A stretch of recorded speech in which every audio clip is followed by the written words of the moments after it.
backpack. So for my 2018 through hike attempt with the Appalachian Trail, I laid out all my gear. Started with the backpack. So I went with the Granite Gear Crown 2, and it's a pretty good backpack. I've been happy with it so far, even though I'm pushing the limits of the load on it. The load is 35 pounds, and I've gotten a few pounds more than that by the time I add food and water. So it has a internal frame, this molded plastic here that is removable, and the hip belt, of course, is removable as well. The torso length on this backpack is fixed, and they have 3 different sizes. So if you're interested in this backpack, and I do recommend it, definitely check that out. The hip belt and the waist is adjustable from 28 to 40 inches or so, as well as removable, and has the 2 pockets on it. There's compression straps all over this sucker, you know. I've done a few things. I've added a GoPro mount to the shoulder strap, and I got a couple things. My bandana and some gaiters. A few little things hanging off the side of it. It has an external stretchy pocket, and the 2 side pockets, and then the main, the whole main cabin here, as well as the top, which I'm using. That's the hip belt, and the mold, and the top you can get down to 1.7 pounds. As is, it's 2.2. There's a lot going on in all this stuff. Kind of shocked it actually all fits in the backpack. So starting with the tent, I got the Nemo Hornet 2-person tent. Is 2 pounds 5 ounces. The 1-person tent's only 2 pounds. So I thought it might not have a little room for the gear. You know, like any other tent, a 2-person tent really feels like a 1.5. So anyhow, what I ended up doing though, I got rid of the footer that came with it. It's actually extra. It's like $40. I should have returned it. What I opted for was kind of a dual purpose. Well, one, I kept the plastic bag in case I end up having to carry this thing outside my backpack, you know, a roll underneath, some level of, you know, weather protection. As far as the footprint goes, I ditched the footprint that the Nemo came with, and I bought kind of one of these combo poncho tarp type of things. So it has all the snaps and buttons to become a full tarp that will fit the backpack with a hood, as well as lay out flat as the footprint for the tent, and then have grommets in all the corners with a little bit of rope, and it could be kind of a shade tarp as needed. I am getting a late start on my adventure. I had to finish up some school, so a mid-May start is where what I'm dealing with. So I'll be running from the heat and hopefully get all the way north in time. I'm opting to carry the poles of the Nemo tent outside of the original bag. I ditched the original bag, and so I had it in that plastic bag. And these are actually going to ride in the side of my one of my side pockets, external my backpack. I'm actually rolling things up in a long ways fashion on a number of things, just to slide them in, the corners and everything. So the air pad, moving on to the sleeping system. So the air pad is a Neo-Rest thermal whatever. It's the one that's popular with everyone out there. It's highly recommended. It's pretty light. I think researching this months ago was one of the lighter ones, so I went with that. My quilt, I went with a backpacking quilt instead of a sleeping bag. So I'm really happy with it so far. Using the layers that I have inside the tent with just the, I got a silk liner for the summer hot time sleeping. With just those things, no quilt, it was manageable to 50, 55 degrees, somewhere in there. With the quilt though, I can tell, I mean, this thing is, I can barely have it on in my house with the AC pumping. It's from Enlightened Equipment, and it's very light. Again, I'll put up some links to it, but I guess the idea is, we're reducing the weight by removing the back of the sleeping bag. That compression sack I bought for it did not come with it. It comes in a bag that allows this to be real fluffy. And what's amazing though, even after I compress it, after like just a few minutes, this thing seems to puff up, and it's, you know, 4 inches thick. It's, you know, giant. So lots of insulation. And then of course it does have the straps and buttons in the back to kind of clamp it together to lock you and your sleeping pad from sliding around in.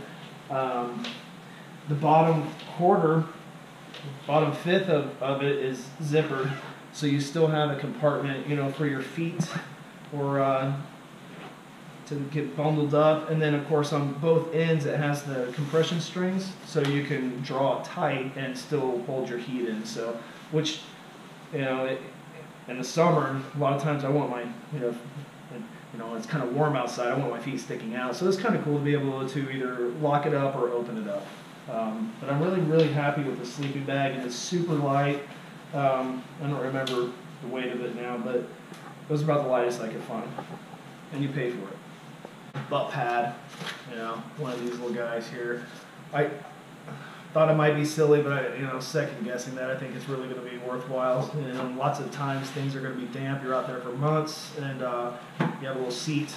And then different configurations. If I needed a little extra pillow, you know, for the head, I have an inflatable pillow in the sleep system that I didn't dig out, but as well as that, this could add a little more. Or if you're a side sleeper like me, you can go between your legs here and between the knees. It gives a, you know, a little bit more straightening of the spine and some comfort there, a little bit more room, and yeah.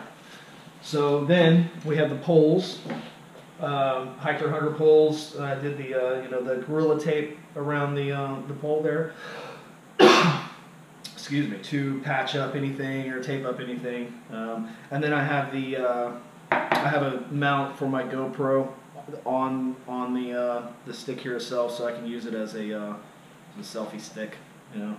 And yeah, it's in its waterproof frame, and it's a GoPro Hero 5 Session. So I'll talk more about the electronics. All right, so my lid of the backpack, I've kind of start showing you how I organize stuff. Starting off at least. So I have a kind of a dry sack here for, you know, the freshly washed bandana or pair of underwear might need to dry out, can hang out behind me. And I got a little towel here, and one of those super absorbent things from REI. You know, various things clipped to the lid. And then on the back, things that I thought, you know, I might want to access pretty quickly. Well, besides this, and here's where I get criticized, is the speaker. So, impressed by the sound. It's a little Anker, A-N-K-E-R speaker. It has big sound for such a little light thing. It's the same size as my GoPro, and while I'm not going to blast down the trail, ruining everyone's beautiful, serene, quiet time, there's going to be times, I think, where it's going to come in nice to have. So I'm bringing some external jams. You know, Purell and insect stuff. And then, ladies, sorry, they're dude wipes. So I'm bringing wipes, and I am going to use these all over for all purposes. And we'll see how that goes. And then I got my rain gear. So as well as having the large tarp footprint for the whole covering, backpack, and everything, I got my individual rain gear here. Outdoor Research men's helium version brand. It's together, I think they're like 12 or 13 ounces, pretty lightweight, come highly rated. We'll see how well it works. So the last thing I have inside of my lid is the first aid stuff, which for now I've gone a little probably overkill on, but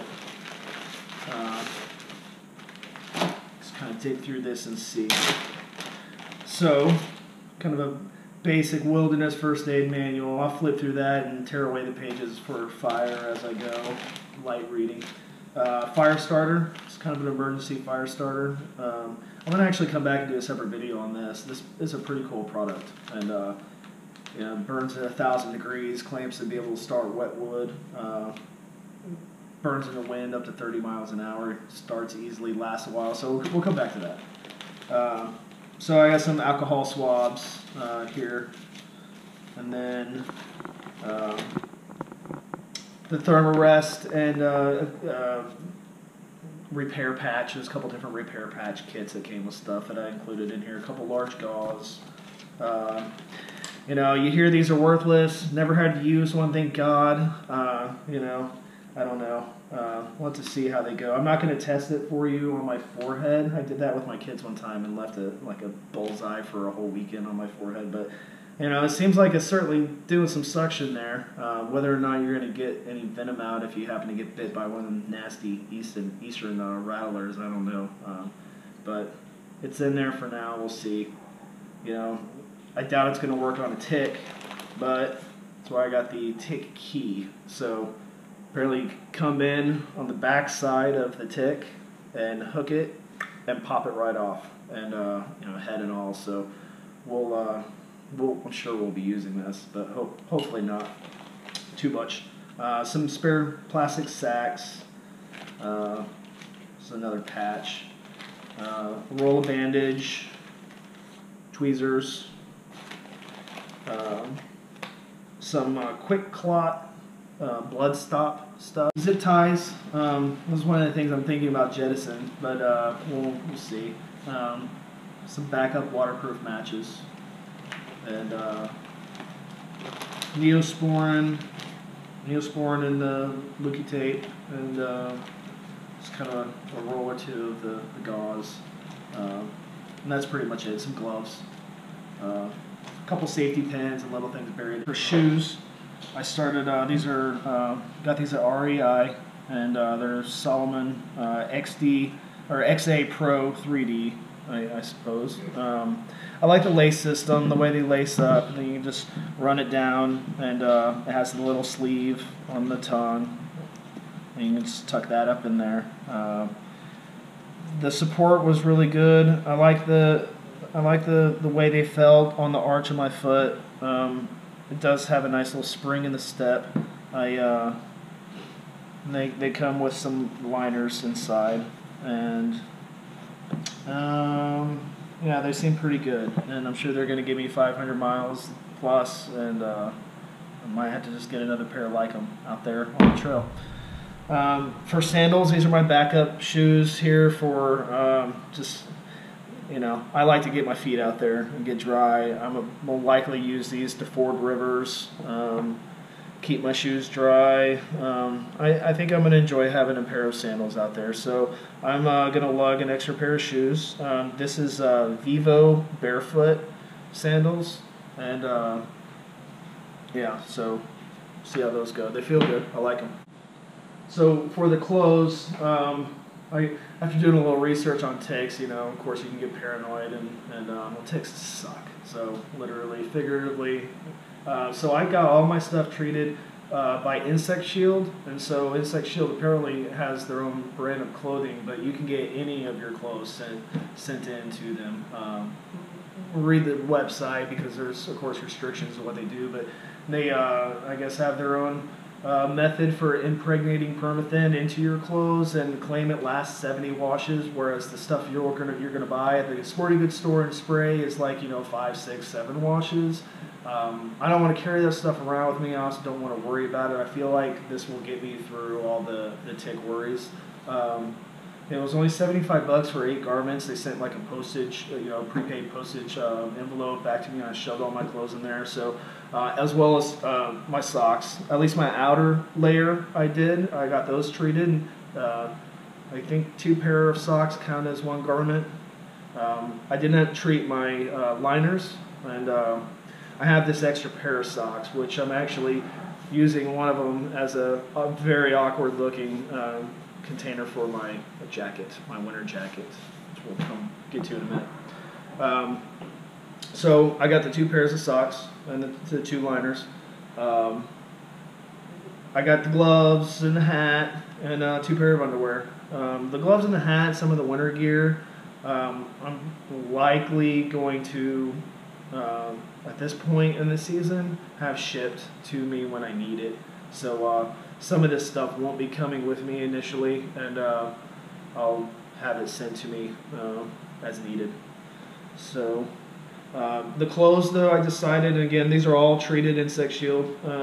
I decided on pretty much the Merino Smart Wool for everything. I have 2 short sleeve shirts,